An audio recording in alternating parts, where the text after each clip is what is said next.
행복한 한식일입니다. 습도도 높고 또 학기 시작한 지 얼마 안 돼서 서로가 많이 부담스러운 시간들을 혹시 보내고 계시다면 이 한식일 주님께서 숨 돌리고 가라고 하시는 그 초청에 마음껏 반응하시게 되기를 간절히 바랍니다. 일주일의 삶을 보내고 교회로 향하는 발걸음은 매번 그 무게가 좀 다른 것 같습니다. 바라기는 우리가 하늘 향해서 한 걸음 더 다가갔기에 그 발걸음이 오늘 더욱더 즐겁고 가볍기를 간절히 바랍니다.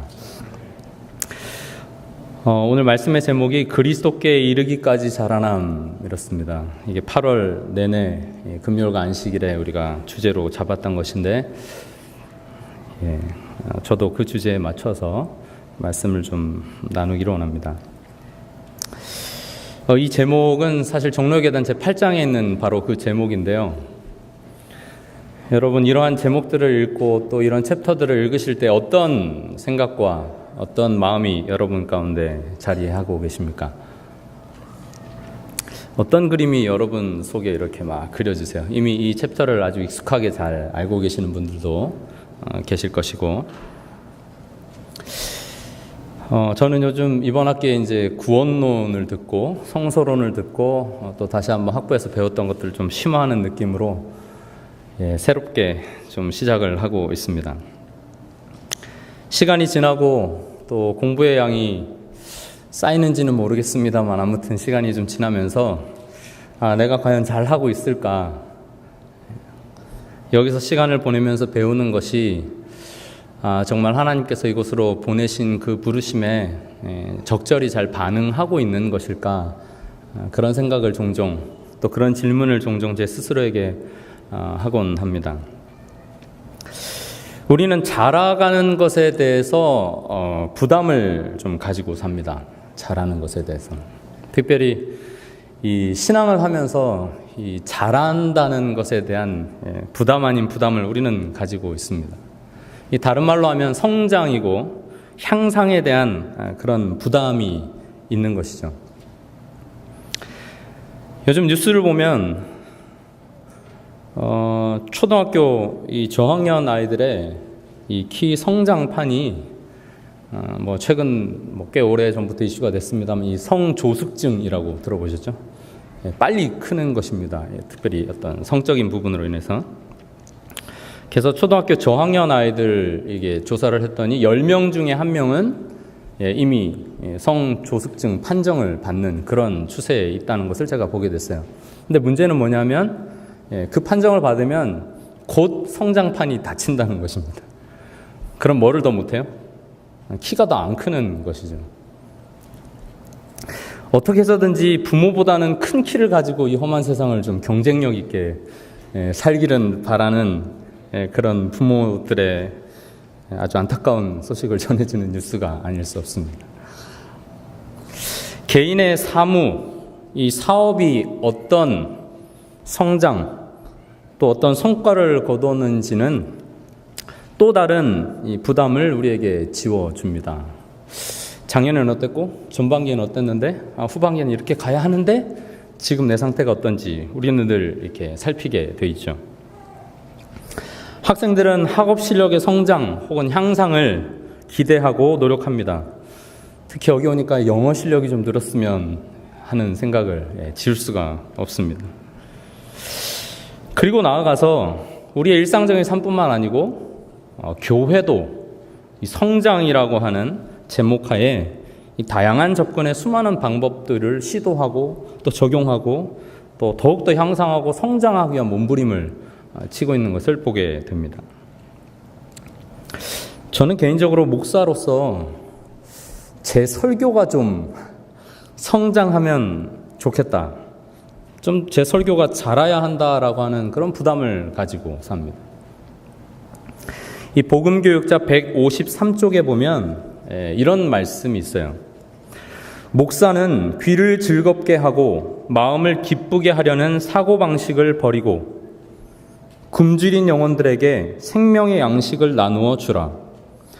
듣는 사람들이 구원을 얻기 위하여 무엇을 해야 하는지를 분명히 깨닫게 하지 못하는 설교는 결코 하지 말라. 제 설교가 잘해야겠다고 자극받는 또 하나의 권면입니다. 사랑합시다 그러고 끝나면 그냥 좋은 얘기 듣고 지나간 것 같아요.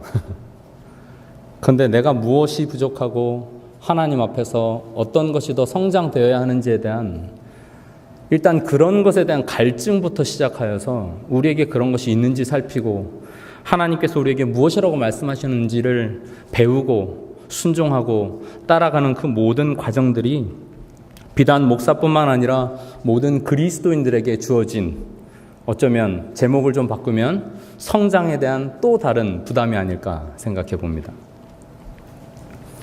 제가 문득 성장에 관해서 사람을 분류하면 어떻게 부를 수 있을까 엉뚱한 생각을 좀 하다가 5부류로 한번 나눠봤습니다. 성장과 관련해서 사람을 여러 분류로 나눴을 때 첫 번째, 다 된 사람. 두 번째, 잘 된 사람. 세 번째, 덜 된 사람. 네 번째, 안 된 사람. 다섯 번째는 못된 사람입니다. 제가 뭐 어디서 사전에서 이렇게 연구해서 찾아온 건 아니고요. 다 됐거나 잘 됐거나 덜 되거나 안 되거나 못된 사람 중에 우리 각자는 어디쯤 있는 것 같습니까? 이게 향상의 그래프의 한 눈금들의 표식이라면 우리는 어디쯤에 있을까요? 우리가 그렇게도 바라는 저 하늘나라는 그런 우리의 삶의 어디쯤에 있을까요? 우리는 이 안식일 하나님께서 온전히 구별하게 하시는 이 시간에 그런 질문으로 우리의 마음을 다시 한번 하나님께 고정할 필요가 있습니다. 제가 해질녘에 가끔 혼자 읊조리는 찬양이 있습니다. 잘 아시는 그 해 넘어가고 어둠 덮이니 구지어 나와 함께 겹쳐서 찬미가 53장에 있는 가사입니다. 제가 중학교 때부터 기숙사 생활을 할 때 그때부터 즐겨 불렀던 찬양인 것 같아요. 근데 해를 거듭하면서 이 찬양의 가사가 저에게 의미하는 바가 계속 달라집니다. 심지어는 제가 이 찬양을 이 장례식장 말씀에서도 사용한 적이 있고요. 어둠이 덮인다고 하는 것은 우리에게 무엇인가를 많이 생각하게 합니다. 어둠이 덮이고 있습니다. 그것은 무지의 어둠이고 무관심의 어둠이고 사랑 없음의 어둠입니다. 이 어둠 가운데 주님께서는 누차 말씀하시기를 너희가 빛이 되어서 살라고 말씀하십니다. 그것 또한 부담이고 도전이에요. 물론 우리가 성경을 읽으면서 하나님께서 약속을 통하여서 그런 권면과 명령을 우리에게 주셨음을 우리는 믿고 있음에 하나님께 감사드립니다. 짧은 동영상을 하나 보려고 하는데 So, has the time come to repent? Pastor, from the Seventh-day Adventists, do you believe that the end is coming? Not necessarily this year, but you believe it is coming. What will happen? Yeah, I believe the end is coming. What will happen is, according to the biblical record, Christ will descend from heaven with his angels. And he's coming to take those who have accepted him and been saved by his grace. Can I just, will this literally happen? It will literally happen. The sky will... There'll be the sound of the trumpet. There'll be the voice of the archangel. There'll be the appearance of Christ, literally, with his angels. Yeah. He's coming to take those who have accepted him and believe in him and rescue them from this earth. He's going to bring in justice and righteousness. Will the sky part? The sky is going to open. The sky is going to open. He's going to descend with his angels, and he's coming to take those who have been saved by his grace. Really means spirit in Christ. Hang on, listen, wait a minute. You're not going to be laughing soon, I'll tell you that. Listen. Listen, it says this is all in the Bible, isn't it? It's in Revelation, it's in Thessalonians, It's a Revelation, it's in Thessalonians, it's in the book of John. What happens then? What happens during there's a thousand year period? What happens then? Yeah, it's a period of 1,000 years. And 1,000 years begins at the coming of Christ. He comes to take those, like I said, who've been saved by his grace. And those who have not accepted Christ, because God gave us, he gives everybody the provision to accept the salvation that he offers free of charge. He's offered salvation free of charge for those who accept it. So it's not just Seventh-day Adventists. Not just Seventh-day Adventists, it's open to everyone. Everyone who's accepted Christ, but not Muslims or Hindus or if they haven't said something. Yeah. Christ, he makes a statement. Jews, No, he makes a statement. He makes a statement in the book of John, chapter 14, verse 6. He says that I am the way, the truth, and the life. But he only takes those who believe in him. I'm the way, the truth. What about children who I'm the have way, never... the truth. What about... Sorry, I'm the way, the truth, and the life. No one comes unto the Father except through me. It's a radical statement. It is a radical statement. It's a radical statement. Explicit statement. It's a radical statement. But Tell me about that. What would you like to say? sorry, let me just finish. Okay. So what I say is that salvation comes through only Christ. Salvation comes through him. So So we've got a vision, if that's the right word, of what's going to happen, and it's in the Bible. It's in the Bible. It's fundamentalism we're talking about, and fundamentalism produces problems in all major world religions, and it produces problems in Christianity. This is a fundamentalist interpretation of Scripture, which actually misunderstands a very poetic piece of writing in the book of Revelation. It misunderstands Paul's view that the kingdom was coming immediately, not in 1,000, 2,000 years' time. But that was, we now know, a misunderstanding of Paul and the early Christians. They thought Christ was coming back again. We now work on an entirely different basis in the mainstream. It's in the New Testament. But so what? There are things in the New Testament, Nicky, which we actually have to reinterpret in the light of biblical criticism and modern understanding of Scripture. And this fundamentalist approach doesn't work anymore. 네, 유튜브에 검색하시면 한 6분 넘는 건데 한 3분 몇 초까지만 봤습니다. 자막이 잘 보이셨습니까? 소리로는 제가 연결을 못했는데요.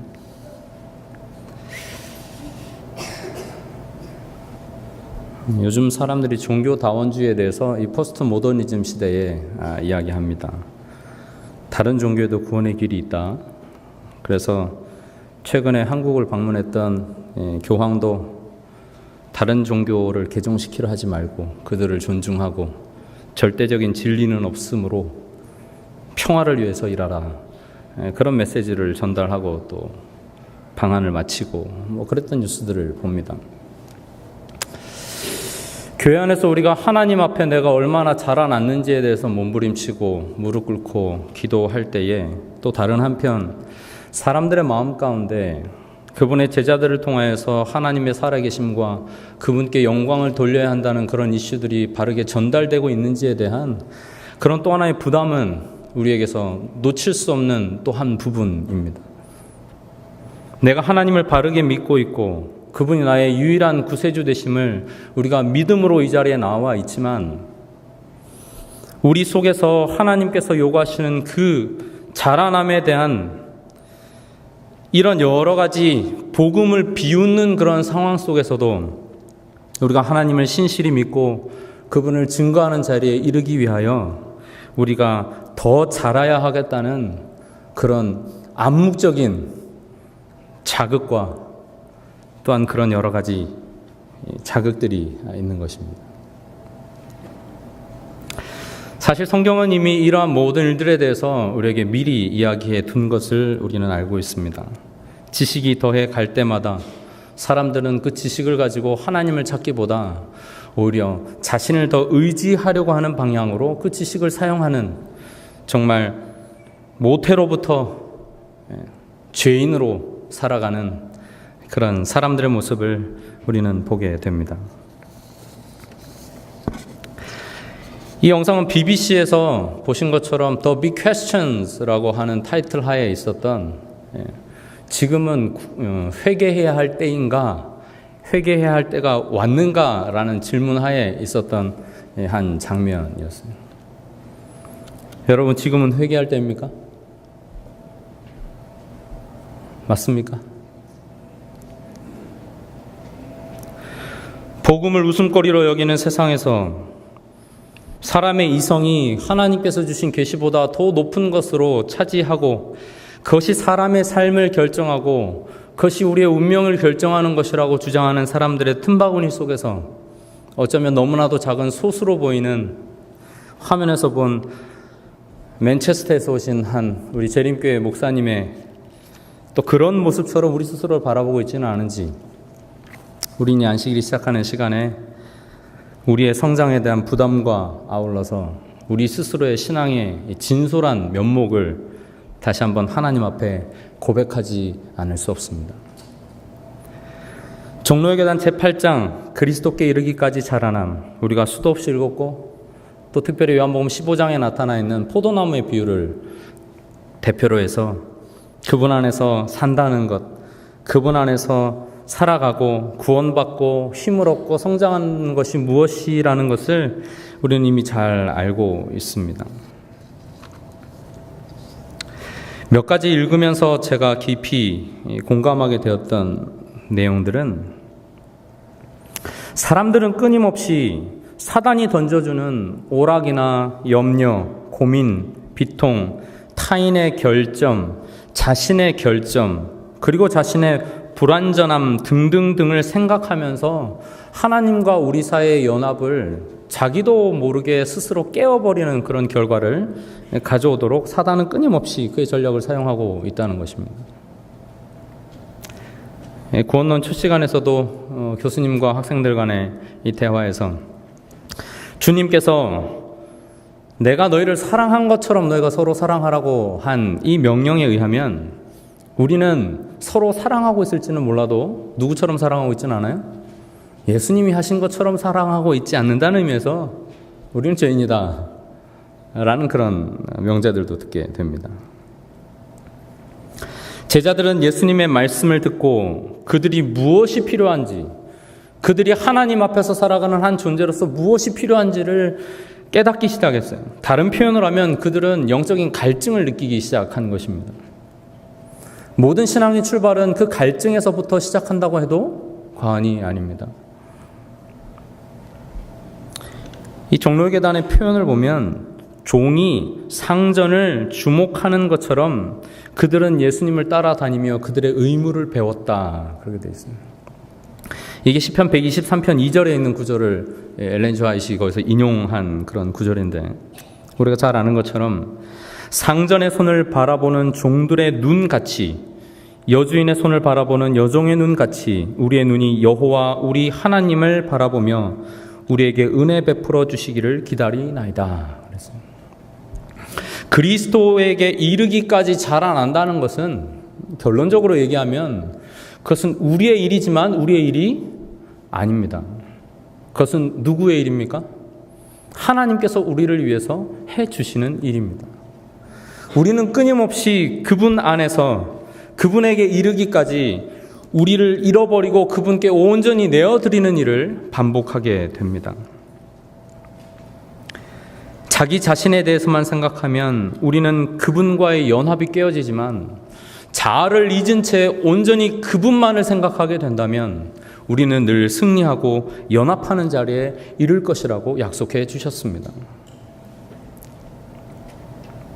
이 종교라는 말이 이 라틴어에서 그 어근을 보면 이 접속하다는 것이 가운데 어근으로 자리 잡고 있음을 보게 됩니다. 다시 말하면 이 종교라고 하는 것이 종교다원주의를 믿는 많은 사람들의 얘기처럼 그저 이렇게도 믿을 수도 있고 저렇게도 믿을 수 있는 것이 아니라 진정한 생명에 다시 연결되는 것만이 참 종교라고 할 수 있다는 것이죠. 영상에서 나온 것처럼 극단적으로 우리는 예수 그리스도만이 유일한 우리의 생명의 근원이라고 믿습니다. 그렇습니까? 네. 뭐 적당히 이렇게도 믿다가 다른 도구를 좀 쓰면 또 그것도 좀 도움이 되고, 우리는 그렇게 믿지 않습니다. 그러나 우리는 그렇게 믿는 것처럼 살 때는 가끔 있습니다.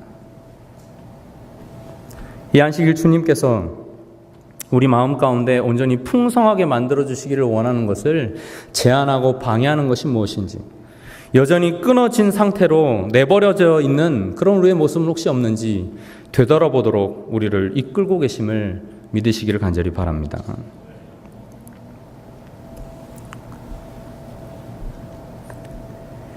반고흐의 씨 뿌리는 사람의 비유 그림입니다.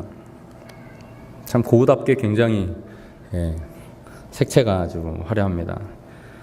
이 세밀화처럼 그리진 않았기 때문에 자세히 보시면 저게 씨 뿌린 자의 비유에 캐릭터들이 다 나오는구나 이제 자세히 보시면 보실 수 있는데, 어린이 버전으로 바꾸면 이렇습니다.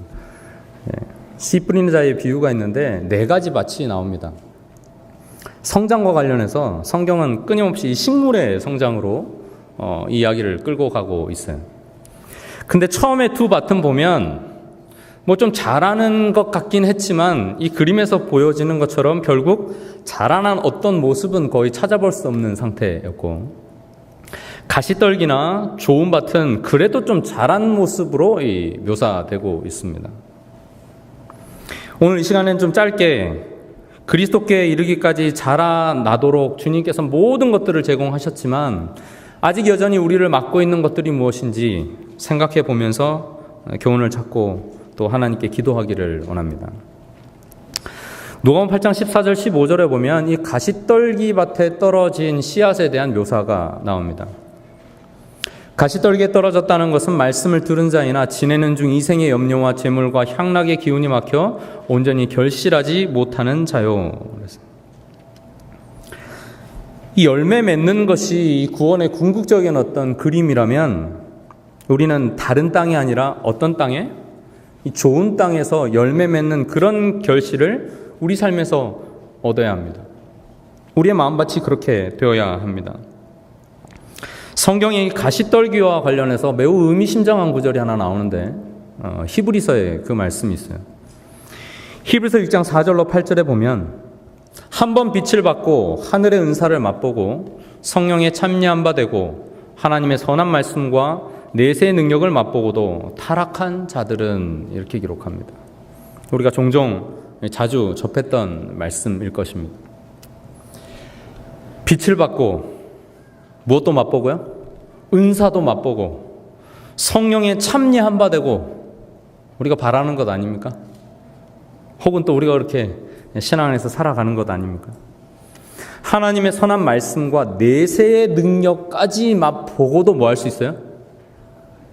타락할 수 있어요. 성경이 그렇게 얘기합니다. 7절, 땅이 그 위에 자주 내리는 비를 흡수하여 밭가는 자들이 쓰기에 합당한 채소를 내면 하나님께 복을 받고, 만일 무엇을 내면? 가시와 엉겅퀴를 내면 버림을 당하고 저주함에 가까워 그 마지막은 불사름이 되리라. 매우 의미심장하고 어찌 보면 좀 심각한 말씀입니다. 하나님께서 빛을 우리에게 주셔서 우리가 그분의 제자로서 살아가는 삶을 살고 있지만, 우리에게 구원의 부르심을 주셨고 이제 그분의 종으로서 살아갈 수 있는 이 사명에 대한 부르심을 우리에게 주시고 성령의 능력을 주시고 은혜를 주시고 달란트를 허락하셔서 우리가 그분의 일에 온전히 전적으로 참여하여 생활했다 할지라도 타락할 수 있다는 것입니다. 그렇게 하면 다시 새롭게 하여 회개하게 할 수 없나니, 이는 그들이 하나님의 아들을 다시 십자가에 못 박아 드러내놓고 욕되게 함이라. 하나님 잘 믿다가 배반해서 하면 더 큰 반대급부를 만들어낸다는 그런 말씀으로 우리가 이해할 수 있습니다. 7절에 보면 땅이 그 위에 자주 내리는 비를 흡수하여 채소를 낼 수도 있고 가시와 엉겅퀴를 낼 수도 있다고 말하고 있어요.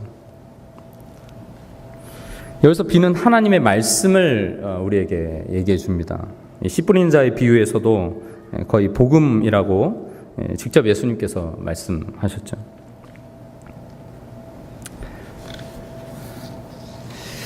이 말씀을 일반 기독교 스타일로 읽으면 말씀드렸으면 당연히 뭐가 나와야 되는데? 채소가 나와야 되는데 엉겅퀴가 가시가 나오면 다 어디 가요? 지옥 간다 이렇게 됩니다. 사람들은 그 말을 듣고 떨어서 지옥 가기 싫어서 이제 신앙생활 열심히 하려고 몸부림을 칩니다.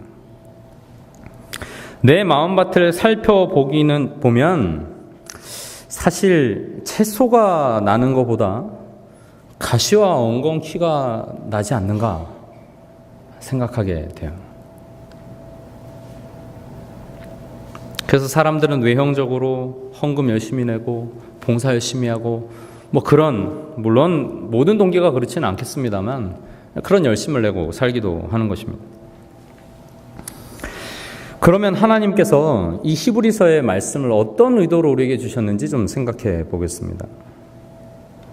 신명기 32장 1절로 2절에 보면 내 교훈은 무엇처럼 내리고요? 비처럼 내리고 내 말은 이슬처럼 맺히나니 연한 풀 위에 가는 비 같고 채소 위에 단비 같도다 그랬습니다. 하나님은 우리에게 우리 마음의 밭에서 좋은 것들이 자라서 우리가 그것으로 양식을 삼고 하나님과 더욱 긴밀한 연합을 가지길 원하지만 땅은 무엇을 자꾸 낸다는 것입니까? 가시와 엉겅퀴를 내게 돼요. 그래서 가시와 엉겅퀴를 내게 되면 어떻게 해야 한다고 하신 말씀이 성경에 나와 있습니다. 잘 아시는 것처럼 창세기에 보면 범죄한 이후에 하나님께서 우리의 조상들에게 그렇게 말씀하셨어요. 19절에 내가 먹을 것을 땀을 흘려야 먹을 것을 먹으리니 그랬습니다. 수고해야 먹을 수 있다는 것입니다. 이 수고는 무엇을 해결하는 일일까요? 땅에서 자라지 않던 가시와 엉겅퀴를 해결하는 일을 수고해야 한다고 표현하고 계십니다. 가시와 엉겅퀴를 해결하고 소산을 먹으라고 하시는 것이 하나님의 말씀이었어요. 땅이 저주받은 상태의 결과가 가시와 엉겅퀴입니다. 그럼 이 가시와 엉겅퀴는 누가 만든 것일까요? 여기까지 하면 사람들이 누가 만들었다 그럴까요? 하나님이 만드셨다고 그럴 거예요. 네 좀 수고를 해야 살 거니까 고생 좀 해봐라. 요즘 이제 초가을 접어들면서 잡초가 어마어마한데 하나님이 그런 의도로 이 말씀을 하셨을까? 근데 아까 우리가 봤던 히브리서에 보면 하나님께서 하늘에서 내려주시는 것은 무엇뿐입니까? 가시와 엉겅퀴 씨앗을 뿌리십니까? 그분이? 무엇을 주신다고요? 비를 내려주신다 그랬어요. 비는 무엇을 상징한다고요? 그분의 교훈, 그분의 말씀이라고 말했습니다. 이 문제를 해결할 하나님이 동일한 말씀비를 내려주시지만 그것에 반응하는 사람들의 상태가 달라서 채소가 나올 수도 있고 가시덤불과 엉겅퀴가 나올 수도 있어요. 오히려 그렇게 해석하는 것이 성경적입니다. 고난의 창시자, 내가 정말 잘 살아가고 하나님 뜻대로 살고 싶지만 내게 당면한 이런 것들을 허락할 뿐만 아니라 일부러 던져주시는 분으로 하나님을 오해하는 경우들이 종종 있습니다. 채소를 내기를 원하지만 원하지 않는 가시덤불이 자라나서 씨 뿌린 자의 비유에서처럼 잘 자라지 못하는 내 성장의 문제들, 끊임없이 하나님 앞에 가져가지만 다시 기도가 끝나면 내 등 뒤에 다시 짊어지고 있는 그 짐들, 주님께서 우리에게 다시 초청하시기를 수고하고 무거운 짐진 자들아 다 내게로 오라, 내가 너희를 쉬게 하리라 그러셨어요. 성경에 이 가시와 관련되어 있는 것은 염려라는 단어와 연결되어 있고 이것은 짐으로 묘사되고 있습니다. 마태복음 11장 28절에서 예수님께서는 그러므로 우리에게 쉼을 향한 초청을 주고 계십니다. 무거운 염려가 있는 자들아, 무거운 가시가 난 자들아, 성장에 대해서 하나님을 닮아가는 일에 대하여 염려하고 몸부림치는 자들아 다 내게로 오라. 마음에 가시덤불이 나서 그것으로 나도 모르게 사람들을 상하게 하고 나 자신이 상해가며 피를 흘려가는 영혼들아, 그래서 그 짐을 어찌할 줄 모르는 자들아 다 어떻게 하라고요?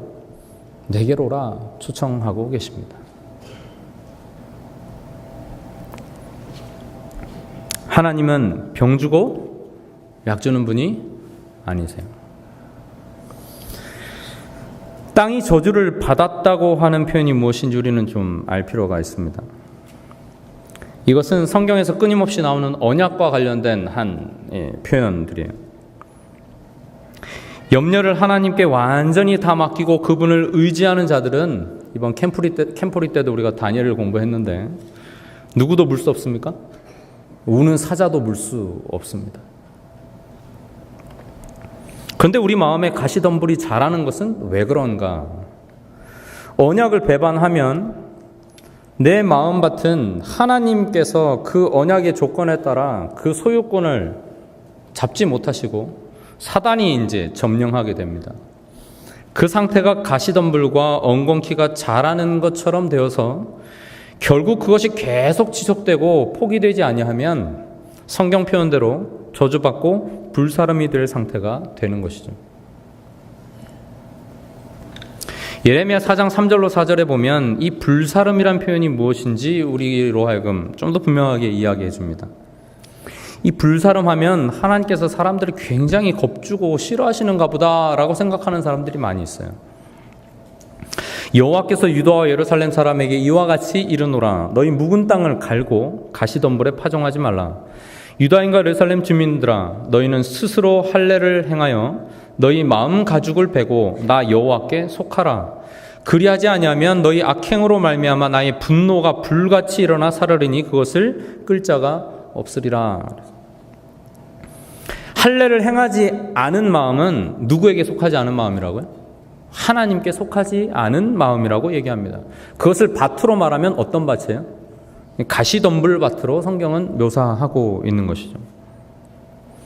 그래서 이 언약이 깨진 땅에 하나님의 분노가 불같이 임하면 살을 것이다 그랬는데 무엇을 살을까요? 이게 중요한 것입니다. 우리의 존재 전체를 그냥 살라버리고 끝내버리시겠다는 말입니까?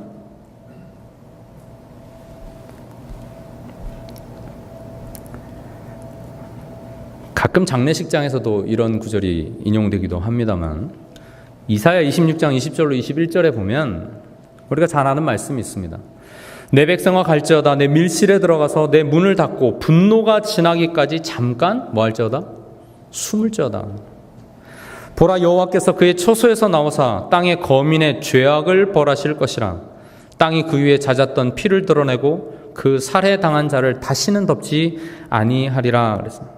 이 문을 닫고 피한다는 것은 마치 유월절 장면을 우리에게 떠올리도록 합니다. 땅의 거민을 벌하시겠다는 것이 아니라 그들의 죄악을 벌하시겠다고 말씀하셨어요. 그들이 죄를 지었으니까 결국 그들이 벌받는 것 아니냐라고 말씀하실 수 있지만 그들의 생명과 존재 자체를 없이 하신다는 것이 아니라 그들의 죄악이 벌받게 하도록 하시겠다는 말씀을 이 이사야의 표현을 통해서 우리는 좀 더 구분하여서 이해할 수 있습니다. 이사야 27장에서는 더 나아가서 나 여호와는 포도원지기가 된다라고 그분 자신을 소개하고 계십니다. 그분이 하시는 일은 나는 포도원에 대하여 노함이 없나니 찔레와 가시가 나를 대적하여 싸운다 하자 내가 그것을 뭐하고? 밟고 모아서 불사르리라 그러셨어요. 포도원에 대해서 나는 노함이 없다 그러셨습니다. 그러나 거기에 나와 있는 찔레와 가시가 나를 대적하여 싸우면 내가 그것을 뭐 하겠다고요? 발로 밟겠다 그랬습니다. 어떤 장면이 떠오르십니까? 창세기 3장 15절이 떠오르죠. 용이고 뱀으로 표현되어 있는 이 사단은 작은 여우라고 묘사되는 것처럼 이 포도원을 망가뜨리고 무너뜨리는 존재로 성경에 끊임없이 등장합니다. 그러나 이 포도원은 하나님께 속한 것으로서 그분이 친히 지키는 존재라고 말씀하고 계십니다. 이 포도원의 나무들을 망치는 세력으로 다가오는 찔레와 이 가시들을 주님께서는 찔리는 그 모든 고통을 감수하시고서라도 다 보호하고 구원해 내시겠다고 하는 약속을 이 말씀에서 우리에게 주고 계시는 것이죠. 다시 말하면 이것은 창세기 3장 15절에 묘사한 십자가의 고난을 통하여서 그분이 모든 죄된 것들의 결과들과 그 영향들을 해결하시겠다고 하는 복음으로 우리에게 주시는 말씀인 것입니다. 그리하지 아니하면 내 힘을 의지하고 나와 화친하며 나와 화친할 것이니라. 후일에는 야곱의 뿌리가 박히며 이스라엘의 움이 돋고 꽃이 필 것이라. 그들이 그 결실로 지면을 세우리로다. 우리는 하나님의 은혜로 그분이 우리를 끊임없이 붙들고 보호하시는 그런 놀라운 복음을 알고 살아가는 사람들입니다. 포도원에 가시덤불이 났는데 그것을 낸 종자는 용이요 뱀이요 사단이 뿌려놓은 것이고 보낸 것입니다. 여호와께서는 포도원지기로서 그것을 없애겠다고 선언하셨습니다. 혹 그렇지 않을지라도 후일에는 회복시키는 날이 기필코 오겠다고 이사야를 통해서 약속하고 계시는 장면을 오늘 우리는 우리의 약속으로 받아들이게 되는 것이죠. 사실 우리 마음 가운데서 끊임없이 일어나고 있는 염려와 성장을 방해하는 가시와 찔레들은 그 주인이 사단인 것을 성경은 우리에게 얘기해 줍니다. 그것은 내가 원한 것도 아니고 내가 하나님과의 관계가 살짝 소원해졌을 때 그 약간 갈라진 틈 사이로 그가 지체 없이 뿌려놓았던 것입니다. 예수님은 그것을 그분의 비유를 통하여서도 수차례 언급하십니다. 그러나 여호와께서 내 마음밭의 주인이라는 사실을 기억하시기 바랍니다. 그분이 그 모든 가시와 찔레들을 그분의 발로 친히 밟겠다고 약속하셨어요. 그리고 십자가에서 그것을 보여주셨고 그분이 우리를 얼마나 사랑하시는지 선언하셨습니다. 이사야 32장에 보면 13절부터 내 백성의 땅에 가시와 찔레가 나며 희락의 성읍 기뻐하는 모든 집의 날이니 대저 궁전이 패한 바 되며 인구 많던 성읍이 적막하며 오벨과 망대가 영원히 굴혈이 되며 들나귀가 즐기는 곳과 양떼의 초장이 되려니와. 많이 무너져가는 모습들. 그러나 15절에 뭐라고 말씀하시냐면 마침내 위에서부터 무엇을 우리에게 부어주신다고요? 영을 우리에게 부어주시리니 광야가 아름다운 밭이 되며 아름다운 밭을 숲으로 여기게 되리라. 그때에 정의가 광야에 거하며 공의가 아름다운 밭에 거하리니 공의의 열매는 화평이요 공의의 결과는 영원한 평안과 안전이라.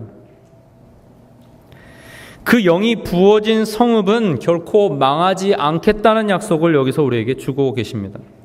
그러므로 씨를 가지고 가서 다시 물가에 씨를 뿌리는 자로서 살아가도록 우리를 재초청하십니다. 소가 나귀가 그리로 모이는 것은 거기에 먹을 꼴이 있다는 것을 의미합니다. 거기가 다시 한번 열매 있는 곳이 되겠다고 하시는 하나님의 회복의 약속입니다. 자라나는 것은 하나님의 책임이고 그분이 담당하시겠다고 약속하셨어요. 이 가시덤불과 엉겅기들을 바라보면서 사단은 끊임없이 우리가 절망하기를 기대합니다.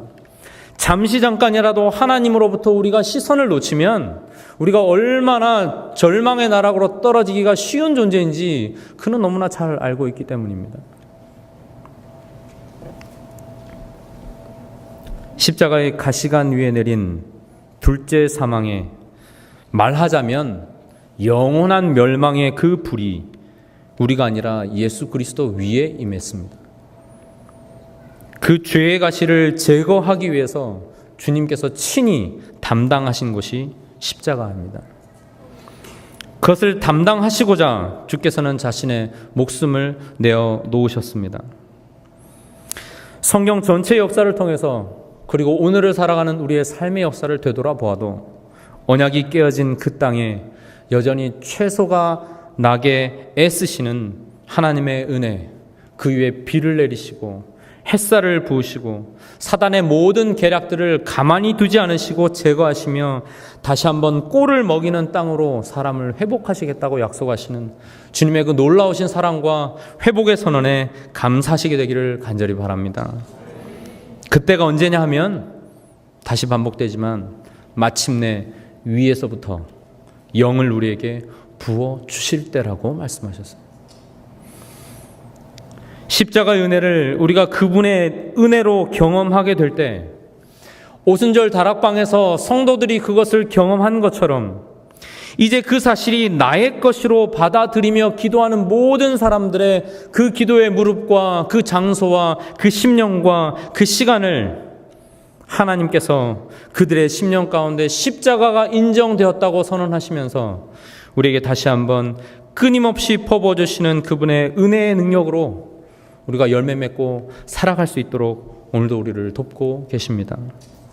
십자가가 하늘에서 인정하심을 받고 하나님 보좌 우측에 좌정하시는 즉위식의 결과로 임한 것이 사도행전의 기록처럼 바로 성령, 불과 같이 임하시는 성령이었음을 우리는 기억하게 됩니다.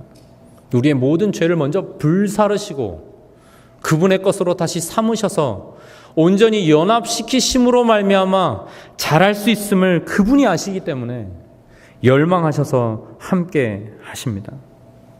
그러므로 너희 염려를 다 주께 맡기라. 우리는 씨를 뿌리고 가만히 서서 하나님의 역사를 다시 바라보는 것입니다. 가시덤불을 제거하시고 갈아엎으시는 분, 불에 안 살려지려고 교회 열심히 다니는 피상적인 신앙인이 아니라 우리가 믿는 신실하신 하나님이 우리를 사랑하시고 우리를 지키시는 분이라는 그 분명한 사실, 그런 분명한 관계 속에 우리가 이 안식일을 들어간다면 그분께서 우리를 이 시간을 통하여 더욱 성장시키시고 그분과 더 단단히 연합시키시면서 그분이 영광 받으시는 자리에 우리를 도구로 사용하실 것입니다. 이 안식일 하나님께 우리의 모든 가시와 엉겅퀴들을 내어 맡기시게 되기를 간절히 바랍니다. 하나님께서 개입하셔서 그 모든 것들을 모아 불태우시고 우리 대신 영원한 사망의 불을 경험하신 예수 그리스도로 말미암아 이제 우리가 그분 안에 거하면 그분이 우리에게 주시고자 하시는 모든 약속들과 축복들을 우리가 온전히 누리게 하시겠다고 초청하고 계십니다.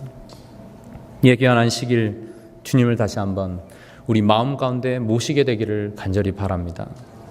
내 삶에 있어서 여전히 하나님의 손 밖에 있다고 여겨지는 것이 무엇인지 기도를 통하여 금성을 듣게 되기를 간절히 바랍니다. 새로운 출발을 우리에게 허락하시는 하나님께서 그분 안에 거하라고 초청하실 때 지체하지 마시고 나 홀로 가지 말고 성도들과 함께 그분 품에 거하시면서 함께 동력하여 이 마지막 주님의 사업을 이루어 가시고 온전히 이루시는 저와 여러분이 되기를 간절히 바라며 말씀을 드리겠습니다.